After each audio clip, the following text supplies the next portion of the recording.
오늘은 화요일 날 등장하신 원정우 씨.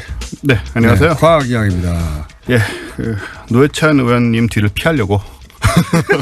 제가 그 노회찬 의원님 처음 오실 때부터 굉장히 반발을 했던 기억이 아마 나실 텐데. 네, 어떡하란 말이에요, 나보고. 그러니까 큰 소리로 막 제가 소리를 질렀는데. 아니, 노회찬 의원이 재밌는 거 빵빵 터뜨리고 나보고 어떡하란 말이냐. 그렇습니다. 네. 지금 보니까 하태경 의원님 계신데. 네.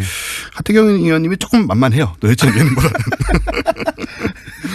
아니, 하태경 의원도 정신없이 속사포로 써야 되는 분이라. 네. 예. 시간을 많이 잡아먹으시네요. 때로는 문자 폭탄 세계 신기록도 세우고 그래서 만만한 분은 아닙니다, 절대. 자. 네.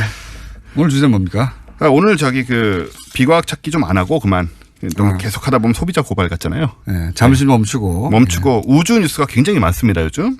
우주 뉴스는 사실 저는 관심이 많아서 상처 찾아보는데 항상 있어요. 항상 있어요. 근데 이게 탑 뉴스가 안 되는 경우가 대부분이죠. 그렇죠. 사실 특히 우리나라 언론에서 우주 뉴스 같은 거를 좀 무게 있게 안 다뤄주는데 외국에서는 탑이 되는 경우도 많습니다. 뭐 뉴욕 타임스나 이런데. 네, 저는 개인적으로 제 생에 우주는 한번 가보고 싶어서.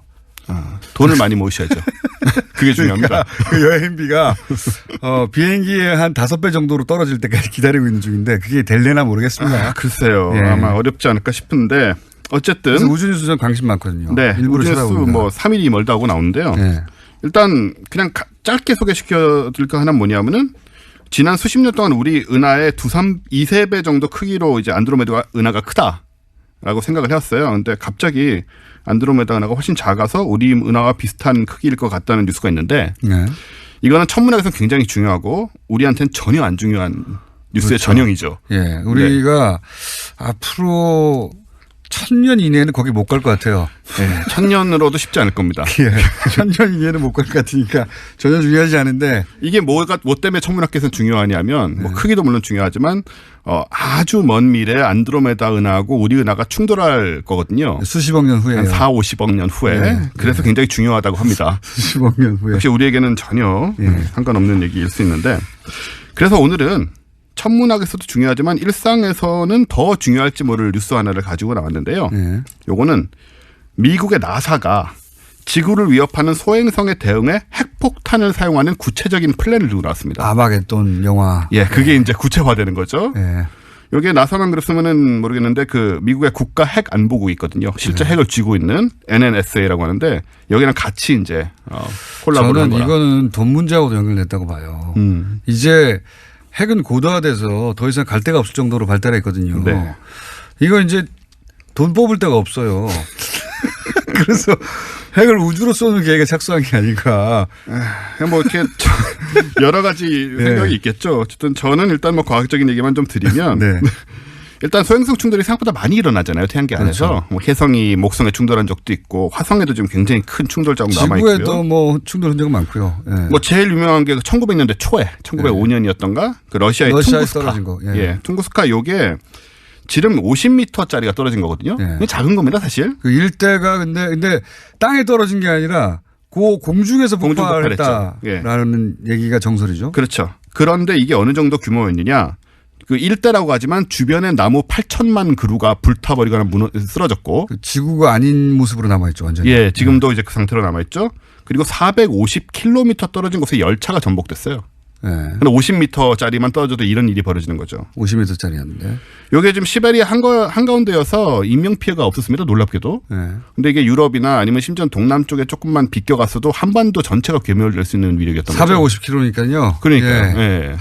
만약에 서울 한복판에 떨어졌으면 남북한이 그냥 핵폭탄이 문제가 아니라 그렇죠. 예. 서울은 사라지는 거고요. 완전히. 사라지는 거죠. 예. 그리고 한반도에 있는 인구 대부분이 죽거나 크게 다쳤겠죠. 네, 그렇습니다. 그런데 이런 소행성이 지금 지구 주변에 다니는 것만도 몇만 개씩 되기 때문에 이거를 좀 대비를 안 할 수가 없다. 이제 이런 취지죠. 근데 아까 아마겟돈 얘기하셨듯이 아마겟돈 영화에서는 지름이 1200km짜리가 날라왔습니다. 별이에요, 별. 별이에요. 그냥 소행성이 아니고. 그래가지고 이제 이거를 18일 전에 발견해요. 충돌. 이 부분에 대해서 이제 천문학자와 천문 관측 기관들의 어떤 태만함. 이런 부분이 굉장히 우리가 우려되는 상황인데 실제로는 예, 이렇게 발견하면 아무것도 할 수 없죠. 예. 그래가지고 이제 브루스 윌리스를 중심으로 하는 시추공들이 핵폭탄을 가져가서 이제 땅 파가지고 터뜨리잖아요. 예. 이런 식으로는 우리가 할 수 없고 디테일은 차이가 있고요. 그래서 이번에 나온 거는 미션의 공식 명칭이 긴급한 상황에서 초고속 소행성의 위험을 줄이기 위한 미션이라고 영어로는 이걸 줄이면 해머가 됩니다. HAMMER 망치. 일부러 그렇게 만들었을 거예요. 예. 미국 과학자들은 어떻게든 이렇게 만드는 게 혈안이 돼 있거든요. 그러니까요. 줄였을 때 기억하기 쉽도록. 연구만큼이나 중요하게 생각하는 것 같아요. 이게 막 맨날 그래가지고 여러 가지 버전 만들잖아요. 네, 굉장히 다양한 이런 이름을 만드는데, 이게 이제 구체적인 타겟을 생각하면서 만든 미션입니다. 근데 우주에 쏴야 되는 거 아닙니까? 이렇게 되면. 우주에 쏴야 되는 거죠. 네. 1999년에 이제 소행성 베뉴라는 게 발견이 되는데 얘가 지름이 한 500m 정도니까 네. 그렇게 작지 않습니다. 네. 무게는 1억 4천만 톤. 네. 그러니까 이런 애가 떨어지면 뭐 퉁구스타 소행성의 뭐 지름으로 10배가 되기 때문에 만약에 부딪히면 공룡을 멀쩡시켰다고 하는 정도가 킬로미터 단위였거든요. 걔가 기껏해야 10km, 15km. 네. 그러니까 그때 전지구적 생명체 멸종. 그 99%가 네. 죽는 그런 6,500만 년 전이었죠. 그런 일이 뭐 얘가 부딪히는 얘기는 아니고요. 네. 얘를 이제 기준으로 해서 연구를 하는데 아무튼 이 정도가 떨어지고 이 정도를 폭파시키는 그런 이제 플랜을 지금 세우기 시작을 한 겁니다. 네. 돈이 많이 들어가겠네요. 많이 들어가겠죠. 좋겠네요. 일단 예산이 우리 저 천문학자들도 얘기를 하지만 네.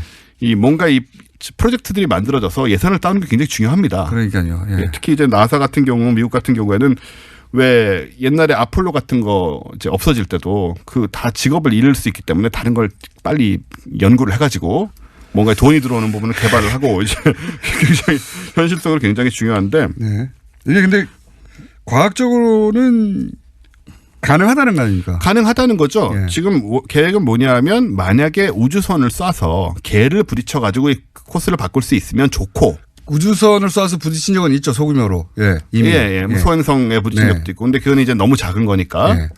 그게 충돌 실험을 한 적은 있죠. 예, 한 적이 있습니다. 뭐 왔다 갔다 하면서만 한두 번 있었는데 그런데 요게 우주선 충돌 정도는 움직이지 않을 경우에는 거기 우주선에 달고 간 이제 핵폭탄을 쏘겠다. 이런 계획이에요. 근데 이제 이 소행성을 소멸시키는 게 아니라 궤도를 바꾸는 정도부터 시작해서 여러 가지 플랜이 예전부터 제가 들어본 것 같아요. 그렇습니다. 이제 소행성 크기에 따라 다른 거죠. 네. 아주 작은 거는 부숴버릴 수도 있겠지만 또 너무 큰 건 안 부서지니까 이 아마겟돈 이런 거는 뭐 이 핵폭탄 이거 200m 파가지고 넣어봤자 말도 안 되는 1200km인데 두께가 예. 절대로 부서지지 않죠. 예. 아무튼 이제 이런 거를 다 감안을 해서 이제 계산을 해가지고 대응을 하겠다 이런 게 지금 공식화됐다는 점이 과학계에서. 근데 저도 SF가 아니고. 이게 몇 년 전부터 나온 얘기잖아요. 네. 그때 이제 우려가 예를 들어서 1kg짜리였다. 핵폭탄 터뜨렸더니 50m짜리로 다 파편이 만들어졌어. 그 우려가 있습니다. 그래서 한 군데에 떨어진 거에 지구 전체 산탄총으로. 예, 비 오듯이 떨어져서 다 죽게 생기는 거 아니냐 이런 얘기도 있었어요. 그런 우려가 있는데 사실 예. 이제 그런 것들까지 계산해낼 수 있다는 자신감이 생긴 게 아니냐. 그러니까 저 구체적인 미션이 지금 준비가 된 것 같아요. 진공 상태니까 예측은 더 쉽긴 하겠네요. 아무래도 그렇죠. 예. 변수가 적으니까. 바람도 안 불고 하니까. 사실 작은 소행성은 흰 페인트만 발라도 궤도를 바꿀 수가 있다고 하거든요. 아, 그 정도 힘만으로? 예, 이게 무슨 얘기냐면 MIT에 재학 중이던 우리나라 학생이 낸 아이디어였어요. 몇 년 전에. 이거 태양빛을 받아서 뭐 그쪽이 녹으니까 녹는다기보다는 반사하니까 광압이란 게 있는데요. 광압. 예. 그러니까 광압. 우주 공간에서는 마찰이 없으니까 햇빛만 좀 잘 받아도 조금 밀립니다. 놀랍게도. 그런 이야기. 예, 이런 걸 가지고 또 이제 좀 움직일 수 있다. 물론 녹는 효과도 있습니다. 네. 여러 가지 효과를 가지고 이제 일단 궤도만 바꾸면 되는 거니까 조금만. 가능하면 멀리 있을 때 해야지 되겠네요. 그렇죠. 그래서 굉장히 중요한 게 전에도 한번 얘기 드렸지만은 가장 얼마나 일찍 발견하는가 이거를 18일 전에 발견해서는 가능성이 전혀 없고요. 네. 우리는 이제 지금 천문학자들은 수십 년에서 수백 년 전에 발견하자. 정말 그 정도 프레임을 세워요. 수백 년 전에. 예, 수백 년 전에 발견하면은 뭐 아무리 큰 게 와도 수백 년의 시간이 있지 않습니까? 그 사이에 미리 쏴서. 예, 과학기술을 총집결해서 어떻게 막으면 가장 좋게 막는 건지를 수백 년 동안 연구할 수 이제 있고. 멀리서 막자. 아예. 그렇죠. 그리고 시간을 벌자. 연구할 시간을 벌자. 그래서 만약에 이제 얼핏 지금 했다가 안 될 그런 걸로 섣불리 하지 말고 시간을 두고 수십 년, 수백 년 동안 인류의 모든 과학기술을 총집결해서 저걸 막자. 정말 이런 생각을 하고 있습니다. 수백 년 프로젝트니까 수백 년 예산이 확보될 수 있겠네요. 그렇네요. 예. 네, 아무튼 뭐 그런 식으로 이게 SF가 아니고 이제 현실로 되고 있다. 근데 소행성은 언제의 문제일 뿐 부딪히긴 부딪힐 것이다. 언제나 부딪히니까요. 이건 과학적 팩트니까요. 네, 몇 년 전에도 이제 러시아 상공에서 하나 터져가지고 네. 아주 뭐 퉁구스카 같이 그래되진 않았지만 꽤나 이제 몇백 명이 다치고 이런 일도 있었고요. 저는 이 프로젝트 우리나라도 발 좀 걸쳤으면 좋겠어요. 사실 이런 거 좀 사실 우리 관측은 하고 있습니다. 근데 이런 거 좀 발 걸쳐가지고 좀 네. 관측 파트 우리가 맡을게 이런 거. 네. 자, 원종우 씨였습니다. 예, 감사합니다.